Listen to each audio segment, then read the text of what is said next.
All right, you guys. So this is another one of our weekly Idaho4 Bryan Kohberger topics. Okay, I wanted to do something a little bit different though, to be able to have like some open communication here about this, because the more people that has their opinion in this, I think will help open a lot of people's eyes. Now, I do want to give a disclaimer here, like we give on a lot of our live streams and a lot of our videos here.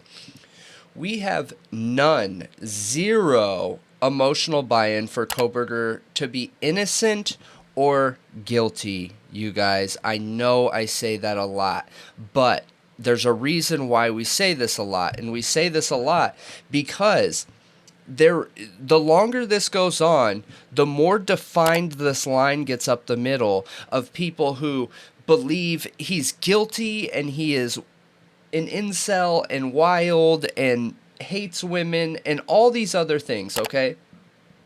So clearly he's guilty. Then you have the other side that believes he's innocent to the point where we're having some super wild conspiracy theories. Not saying they aren't possible. I think any theory is a good theory. It just can't be backed by actual factual evidence, okay?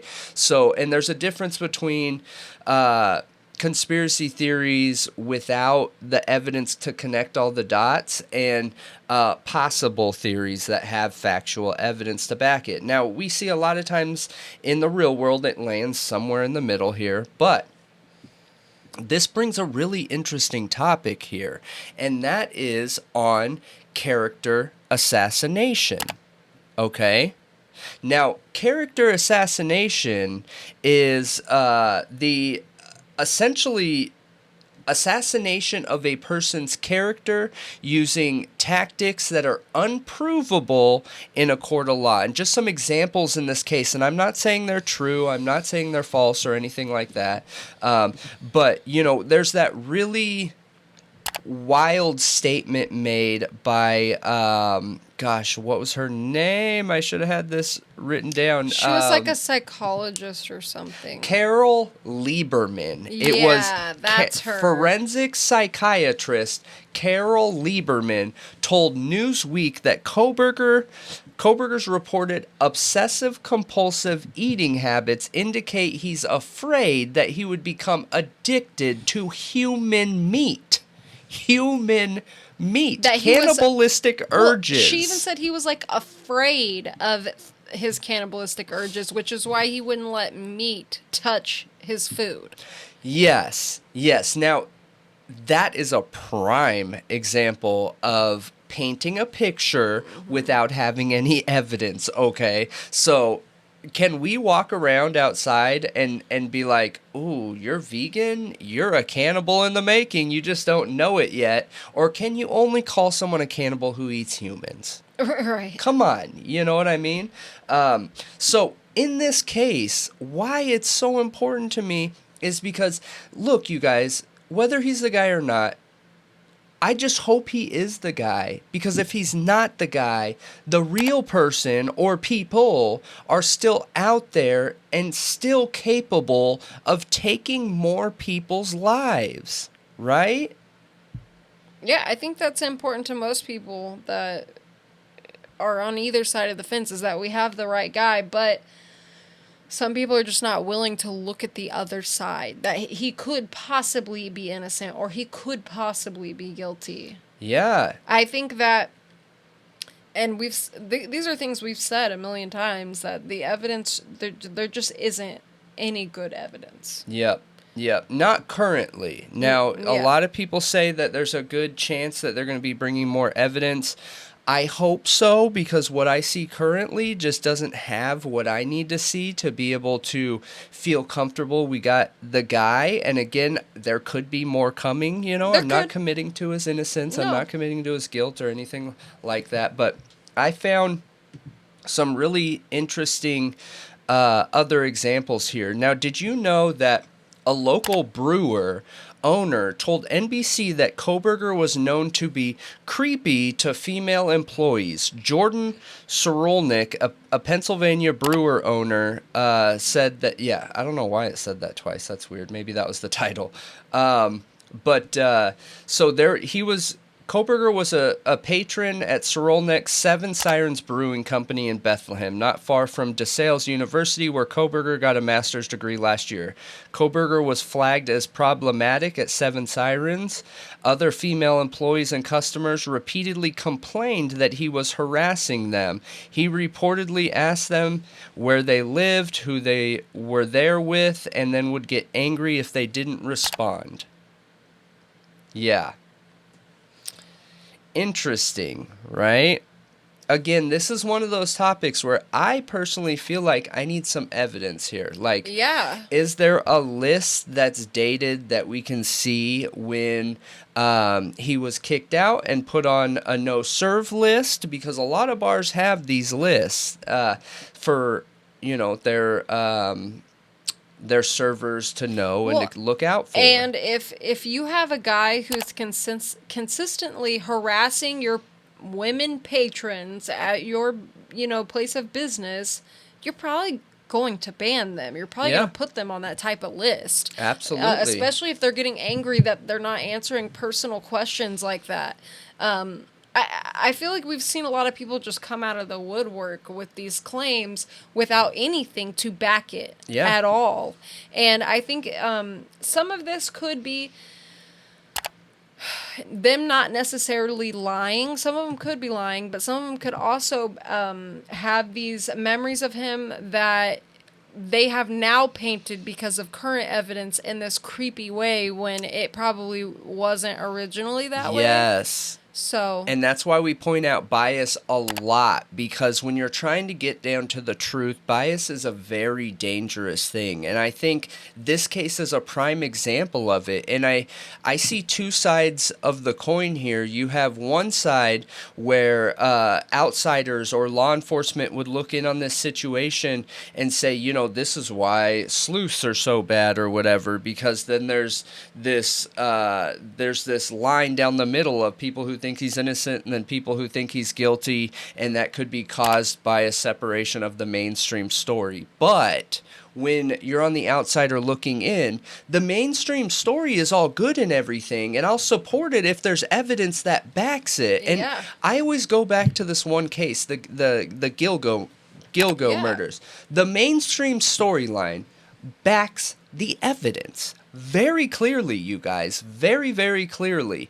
And the evidence that the FBI has gathered on him, on Rex Heuermann, is incredible. You could take the DNA out, and it's incredible. You could put the DNA back in and take the phone records out. It's incredible. Like, it is incredible. It's a multifaceted, multi-sided conviction there's no way this man's going to get out of.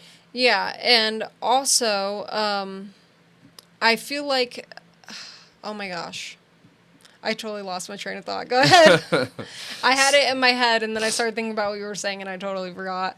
Yep. So, one of the main words that we hear thrown around in this case is incel.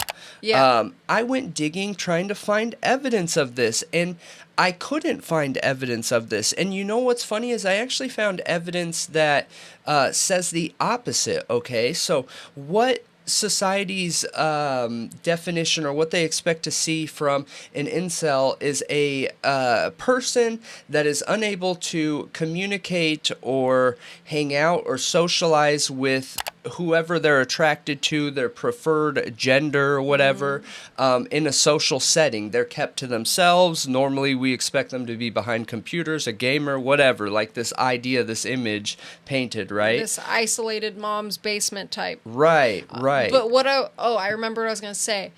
He could also be the most misogynistic a-hole ever and not have committed these crimes. Yeah, absolutely. I do think that's possible. I just like to know, because you guys, character assassination is a very good red flag, a very good flag that the prosecution doesn't have a strong case. We see in a lot of these cases that the prosecution or the defense will lean on character assassination when they don't have a strong case, which further backs my question marks in this case. Do we have the right guy? Are our students okay? That's what matters here. Kohberger doesn't matter to me in this situation. Are the students that's back in school safe right now? We don't know. We don't know. Not we for don't sure. know. And I hope there's still an investigation being done here to make sure. You know what I mean? Yeah. So, why this sparked question marks or wanting me to look into it is there is actually a new claim against him. Okay, it came out right before we heard him waive the speedy trial, but according to this, Kohberger was in a vocational school program in high school. Okay, he was in his sophomore year, and it says Bryan Kohberger lost his spot in the vocational law enforcement program at his high school after female students lodged complaints about him, says a school administrator. This is according to Tanya Carmela Beers, a former administrator at the vocational school who oversaw student discipline and mental health. And then it goes on to have her say, a situation occurred where a complaint was made and the teacher reported it to me and said an investigation needed to be conducted. Carmela Beers said in an interview with the Idaho Massacre podcast. Other students were interviewed. Bryan was interviewed. And, you know, there comes a time when decisions have to be made, whether it's the decision the student wants or not. Okay. So, I have a couple questions here, okay? Well, let me finish, I guess, the statement. So she further says he was removed from the law enforcement program and transitioned into the HVAC program. And then at the end of the 11th grade is when he decided not to return as a senior, which makes sense. He wanted to be in law enforcement. If he wasn't there for law enforcement, then why be there? You know what I mean? So, I have a couple questions here. So, they make it sound like and seem like it was only female students who logged the complaint. Yep. But it doesn't say no male students logged the complaint. You're right. So, I think that, is it possible that male and female students logged the complaint? Probably. I feel like that's possible. Now They leave says, it open. Yeah, exactly. To paint the picture here.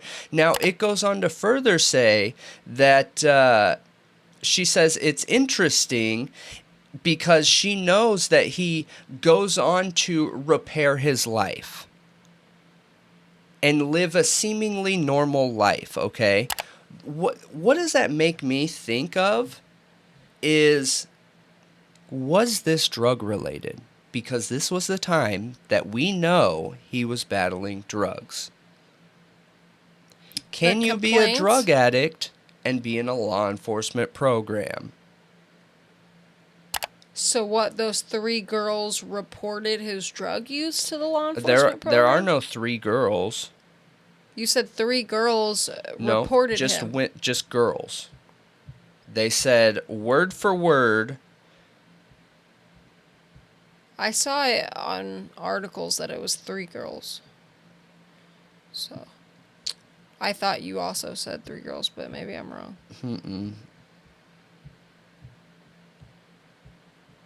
No, I don't think I did. Why am I missing it now? I don't know. But I don't think I said 3 girls. All it says is women in the class complained.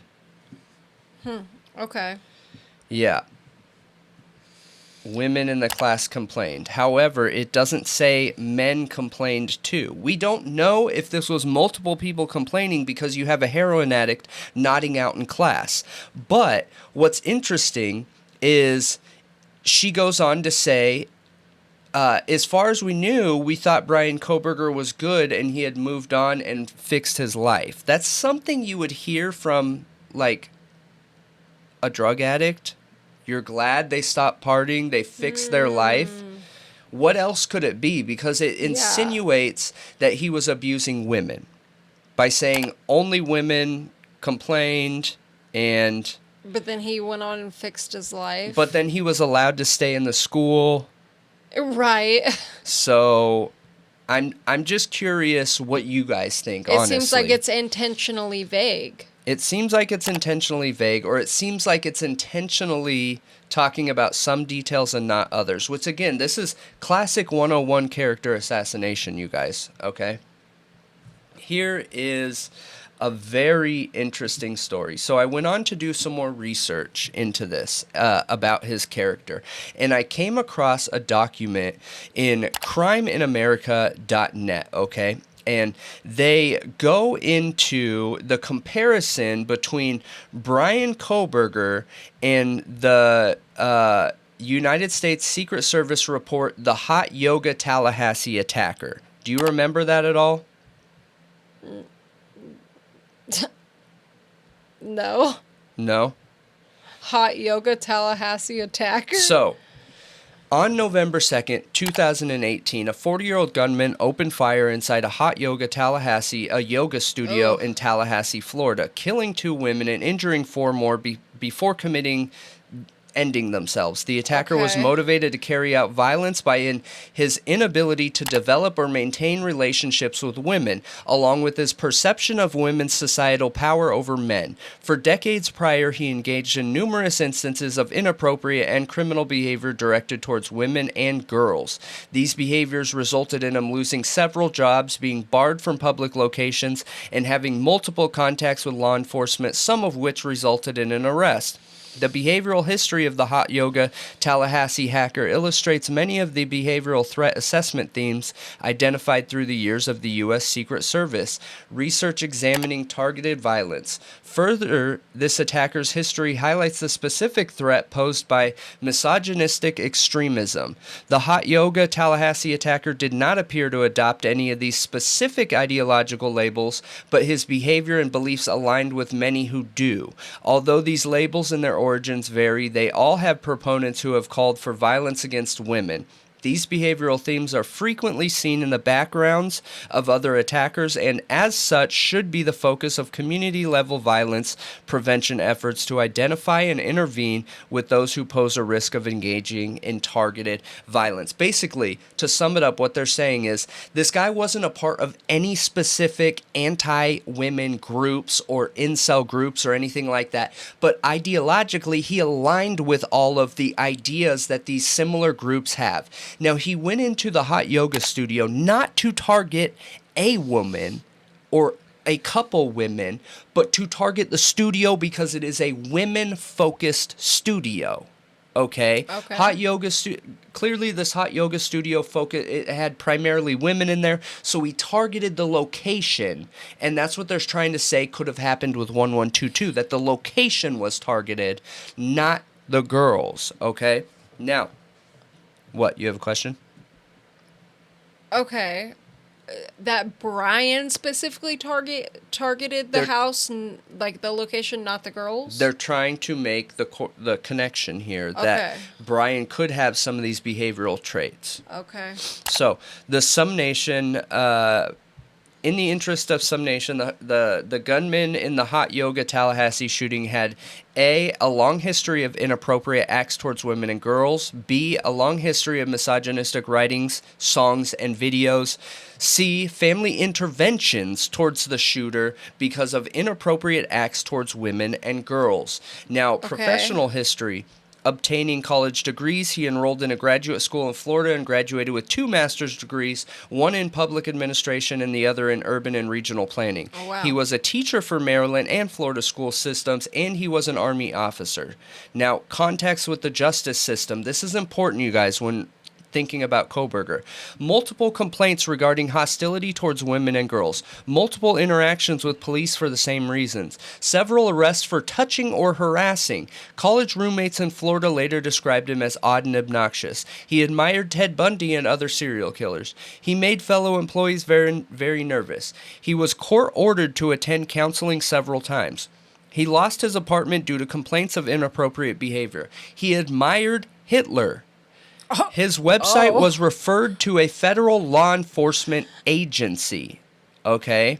Before the crime, there was extensive preparations before the shooting, including the purchase of a gun, ammunition, ear protection, and firearms practice. There was extensive violence-related writings and songs posted to his website. So, I read this and I immediately start thinking like, okay, where is the connection here? Let's just assume They're that cherry picking. they're cherry picking. Now, I do believe all of these connections were real with this man because they have history proving it, okay? Yeah. He was picked up by cops. That's the difference, is the history, the clear The evolution, the progression. and evolution. Kohberger has never been picked up by police, you guys. Never. Not one single time, okay? Yeah, he has zero criminal history or record. He has never been kicked out of his house for obscene behavior. He was never court-ordered to attend counseling several times, okay? We also have no actual documented complaints of any women complaining about him. Well, except for the tickling thing, which, don't get me wrong, that's weird, you guys. That's like, not documented. That is one lady giving an interview on TV. Well, correct. She's correct. There's showing no her face. official documentation. She's yes. showing her face, which Yep. is important that she's showing her face. It is. But lots of all the other ones. Much more believable. Right. All the other ones, they don't show their face, and we have no documentation proving any of it at all. Ever happened. No, I agree. And we don't even know who these women are. I agree. So here's the comparisons between Kohberger and the hot yoga Tallahassee attacker. Now, again, I think it's important that we pay attention to the character assassination in this, right? So, from Vox and additional media, we understand that Kohberger. Did you catch that? Wait, what? No. From Vox and additional media, we understand that Kohberger, they're literally prefacing their character statement of him as, we understand who Kohberger is from Vox and media. Yeah. Okay. So, was highly educated. So this is on crimeinamerica.net. Was highly educated, the same as the hot yoga Tallahassee attacker. Okay, lots of highly educated people out there in the world. Yeah. Was described as awkward in social settings, the same as the hot yoga Tallahassee attacker. One, okay, there's some truth there that there are attackers and people who end up committing crimes that are a little bit strange, okay? But there's also a ton of people that don't end up being criminals that there's are strange. Yeah, there's strange people All out there people who are strange. that don't kill people. Yeah. The big key difference is the hot yoga Tallahassee attacker ended up being picked up by police, has a criminal history of being awkward and obscene and power hungry and taking advantage of situations. That's what I feel like you have to be careful with, is because people will once they start picking at you, they're gonna find things about you that they're gonna twist and make strange. Yep, I absolutely. Was abusive towards friends, the same as the hot yoga Tallahassee attacker. So I haven't heard any claims of him being abusive to friends. Everyone said he was a good friend that I heard. Yep, me too. He studied serial killers, the same as the hot yoga Tallahassee attacker. Okay. Yeah. He made people nervous, the same as the hot yoga Tallahassee attacker. I've heard a couple claims where people were a little weirded out just because like his social presence was a little off or whatever. But both had respectable positions, I guess, working towards it. Both researched previous acts of violence. I mean, he's in law enforcement, okay. Both engaged in extensive preparations before the crime. That sounds like a leap to me. Yeah. Yeah. Yeah.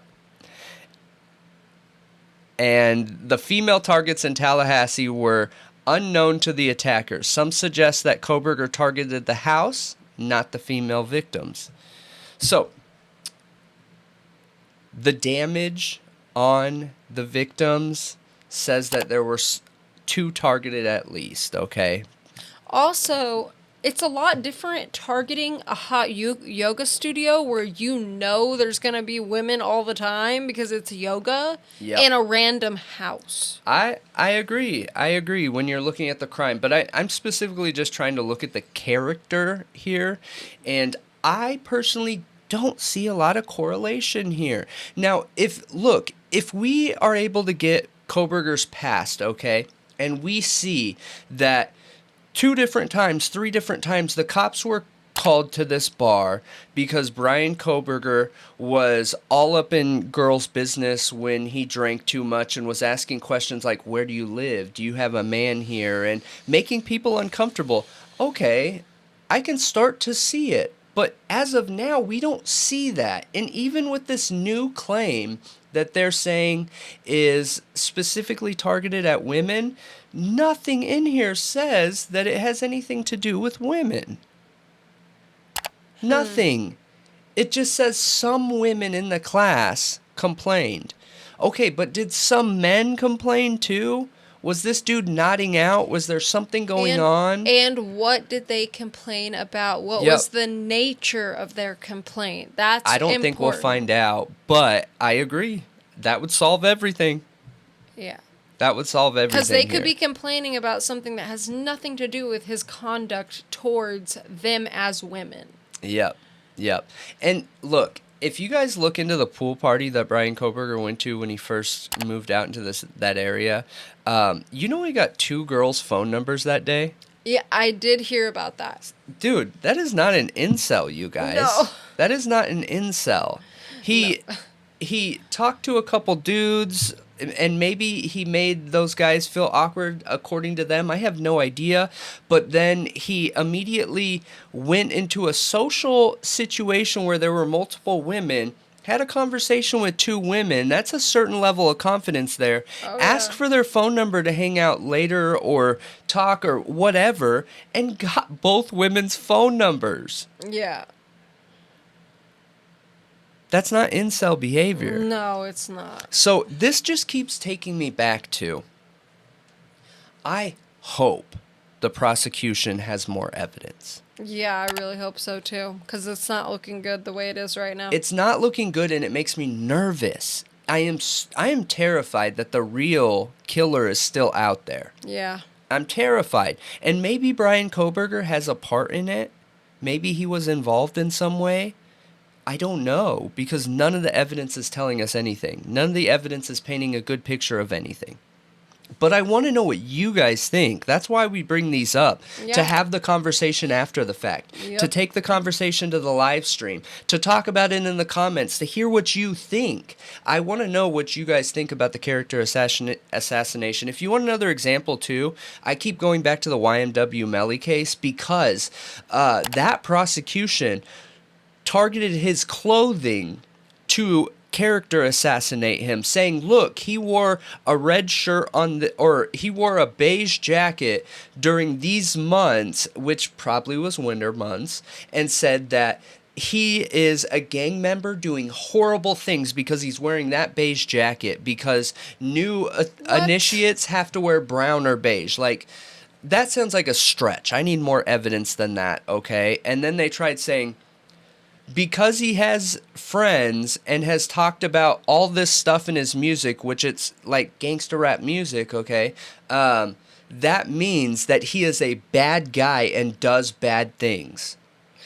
Yeah. We need evidence to back this stuff up, you guys, and we have to hold ourselves accountable to make sure that we're unbiased in looking at the evidence. And the more time that goes on, the more this gets clouded with the Kohberger case. Well, it's just like, what was spread around the media? Oh, that he had stalked the victims on Instagram and sent them messages, And then Ann Taylor said there's no connection, and that whole rumor about him stalking them on Instagram and sending them messages was fake. Yeah. Yeah, it was found fake. Yep. Yeah. And people still talk about it like it could be real. There fewer people, but yes, some people do talk about it like it could be real. I hear all the time that he had one of the victims' IDs in his closet, that he was following them on Instagram and sending them messages and they weren't responding, that he was seen following one of them. None of these things are, his TA job, that he got let go from his TA job because he was hating on women and grading them harshly and all this stuff. None of these things have any validity to them, you guys. And again, I'm not fighting for his innocence. I'm fighting for justice, and I'm fighting for a killer to be off the streets so that we don't have more dead students. Yeah. Justice is the truth, and hopefully creating a safer community. Absolutely. The goal here is a safer community. Yeah. And the truth. Yeah. But let us know what you guys think.